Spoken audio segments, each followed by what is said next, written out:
Mars Care India private limited ಕಂಪ್ನಿಯಿಂದ ಬಂದಿದ್ದೀವಿ. ನಾವು ಇವಾಗ ವಿಜಯನಗರ ಡಿಸ್ಟ್ರಿಕ್ಟ್ ಹೊಸಪೇಟೆ ತಾಲೂಕು ಡಾನಾಪುರ ಗ್ರಾಮಕ್ಕೆ ಬಂದಿವಿ. ರಂಗಪ್ಪ ಅವರು ಪ್ಲಾಟಿಗೆ ಬಂದಿವಿ. ಅವ್ರ ಪರಿಚಯ ಮಾಡ್ಕೊಂಬರ್ರಿ. ಸರ್ ನಮಸ್ತೆ. ಸರ್ ನಿಮ್ಮ ಹೆಸರು? ರಂಗಪ್ಪ ಅಂತ. ಸರ್ ಯಾವ ಊರು ನಿಮ್ದು? ಡಾನಾಪುರ. ಹೌದಾ ಸರ್, ಈ ಮಾರ್ಸ್ ಕೇರ್ ಕಂಪ್ನಿಯಿಂದ ಲಿಕ್ವಿಡ್ ಬಳಸಿದ್ರಲ್ಲ ಸರ್, ಅದರಿಂದ ಏನು ಸರ್ ನಿಮಗೆ ಉಪಯೋಗ ಅನ್ಸಿತ್ತು? ಏನು ನಮಗೆ ಸರ್ಕಾರ ಗೊಬ್ಬರದ ಸ್ವಲ್ಪ ರೇಟ್ ವಜ್ಜಾಕತ್ರಿ ಗೊಬ್ಬರದ್ದು. ನಾವು ಈ ಲಿಕ್ವಿಡ್ ಬಾಕ್ಸ್ ತೆಗೆದ ಸ್ವಲ್ಪ ಚೆನ್ನಾಗಿ ಅನಿಸ್ತತ್ರಿ. ಸರ್ ಅನಿಸ್ತತ್ರಿ. ಇದು ಖರ್ಚು ಕಮ್ಮಿ ಐತ್ರಿ. ಸರ್ ಇದು ಎಕರೆಗೆ ಏನಿಲ್ಲ ಅಂದ್ರೆ 4,000 ರೂಪಾಯಿ ಆಕತ್ರಿ.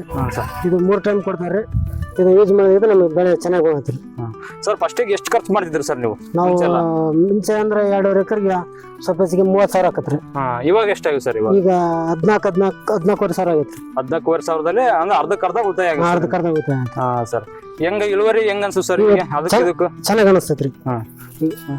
ಈಗ ಎಕರೆಗೆ ಏನಿಲ್ಲ ಅಂದ್ರೆ ಒಂದ್ ಸ್ವಲ್ಪ 48-40 ತಗೊಂಡು ಬರ್ಬೋದು ಅನ್ಸುತ್ತೆ. ಫಸ್ಟಿಗೆಲ್ಲ ಎಷ್ಟು ಬರ್ತದೆ ಸರ್? 30-35 ಕ್ವಿಂಟಲ್ ಬರ್ತದೆ. 35 ಕ್ವಿಂಟಲ್ ಬರ್ತಿರ್ತಾರೆ ಸರ್. ಕೇಳ್ತಿದಾರೆ ಅಕ್ಕಪಕ್ಕ ರೈತರೆಲ್ಲ ನಿಮ್ನ ಏನ್ ಹಾಕಿದ್ರಿ ಅಂತಂದು ಯಾವ ತರ ಅದು ಕೇಳ್ತಾರೆ. ಕೇಳಿದ್ರೆ ಈ ಮಾತಿಗೆ ನಾವು ದಾನಗಿರಿಗೆ ಲಿಕ್ವಿಡ್ ತಂದು ಹಾಕಿವಿ, ಚೆನ್ನಾಗಿ ಮಾಡತ್ತಂತ.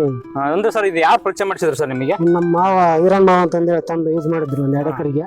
ಅವ್ರ ದಾನಗಿರ್ಲಿದ್ದ ಅವ್ರು ನೋಡಿ ತಗೊಂಡ್ಬಂದ್ರು.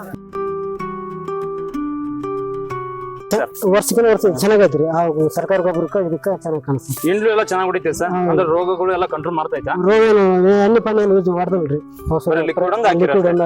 ಯಾವ ರೋಗಗಳು ಯಾವ ರೋಗನೂ ಇದಾಗಿಲ್ಲ.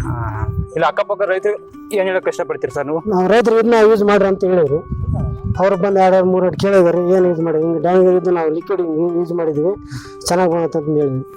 ಚೆನ್ನಾಗೈತೆ ಹೇಳಿ.